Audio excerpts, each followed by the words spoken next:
So joined now by Paudie Carmody, looking ahead to Clare versus Sligo in the National Football League. Opportunity to right the wrongs the last time and finish the league campaign. I will go again. Joined by Paudie Carmody now, looking ahead to Clare against Sligo in the National Football League. Paudie, an opportunity to right the wrongs of last time out and finish the campaign strongly. Yeah, absolutely. Look, it was disappointing. I suppose our defence has been kind of suspect all through the league campaign, and ultimately that's what's cost us. The lads made a good effort to pull it out of the fire, but unfortunately they fell short. And it's probably a very unusual situation that we have a dead rubber. I can't remember the last time our Clare footballers went into the last round of the league, either not safe from relegation and no promotion to play for, but that's where they are. Probably not the worst thing in the world. They'll be able to experiment probably with a couple of players. Sligo will, I think they still need to win to guarantee their survival in the league. So, from a Clare perspective, they'll go in relaxed. You might get a better performance that way. They've nothing to lose in this game. Said try a few new things, try a few new positions.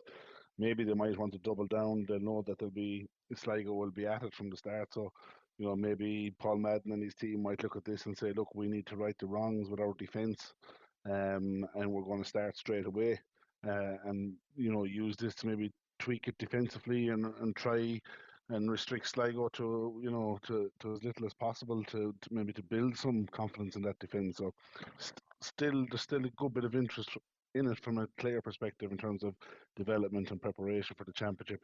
But yeah, it is disappointing, that we didn't get over the line the last day and that we aren't going up en masse to Sligo at the weekend, for a crack of promotion. Yeah, and Paul Madden was keen to stress that the last day, that although it's a dead rubber in terms of for Clare, in terms of what can be gained looking ahead to the Munster Championship, there's certainly a game that means a lot. And I suppose one of the key things is for no matter what the side is, whether he experiments or not, to put in a full 70-minute performance, which maybe hasn't been seen in a couple of games so far this year. There is never really an opportunity at intercounty level at this time of the season where you can use a game, to test things out. So it'll be competitive. As I said already, Sligo are going to be up for it. They have everything to play for. So it will be a good test for Paul Madden and the lads to, if they wanted to try something else, or try tweak things, and know immediately, whether that has been positive or not, because you can play all the challenge games you want. It's just not the same. So look, I'm sure there's a couple of things they'd love to have tried, and now they have the opportunity to do so. So not the worst thing in the world. And look, it's no harm either to finish off the league campaign.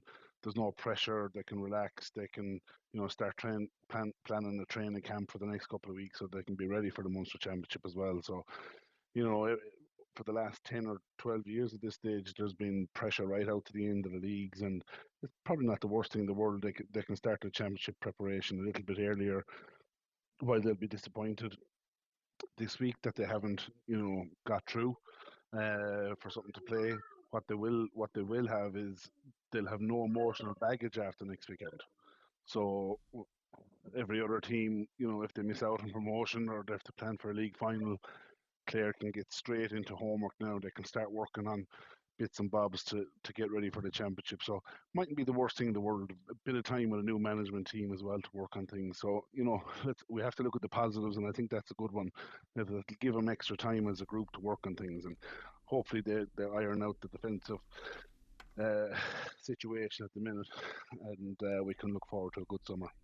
Yeah, I suppose it'll be a decent contest as well. Sligo have been strong at underage in the last couple of years, with those boys starting to come to the fore, and of course they nearly overturned Galway in the Connacht Championship last year as well. So it's not a case of going up and kind of wiping your hands with a weak team. You're going to get a fairly decent contest from Sligo, and it's something to build on, working towards that Munster Semi Final against Kerry. Exactly, yeah, and they turned us over last year. They were the reason we didn't get promoted last year. We went up. The game was postponed on a wet February morning. I think was postponed the morning of the game or the night before. I think the weather was bad, and we had to turn around and play it the following week at short notice. So which meant that last year's campaign we lost our break week, and I think we ended up playing 3 or 4 games back to back, and Sligo caught us. And ultimately that defeat last year.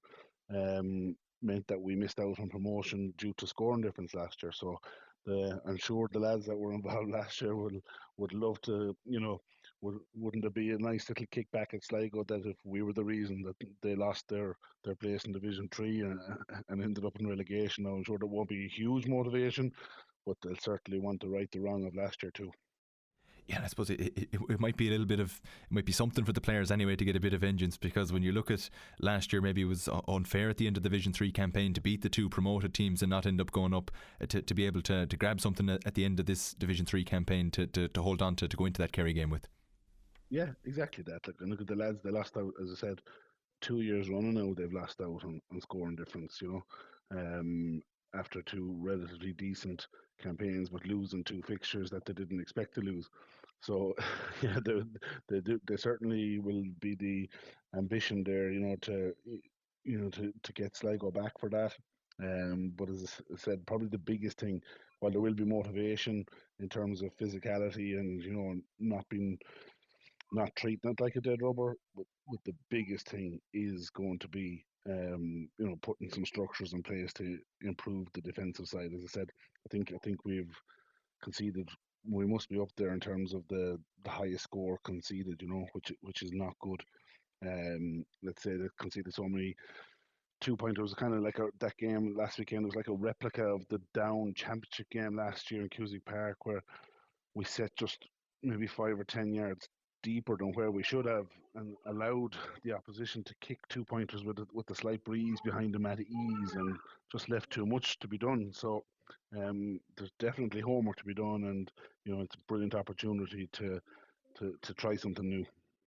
Yeah, I suppose the annoying thing is that when you look at the second half, albeit there was a huge wind in Ennis on last Sunday, when you hold them to just the 5 points in the second half, that defensive performance is there. And I know Darragh Bohannon is missing from the middle of the field, and Killian Ryan is missing as well, but you've got that potential to deliver a defensive performance. It just has to be done for the full 70 minutes.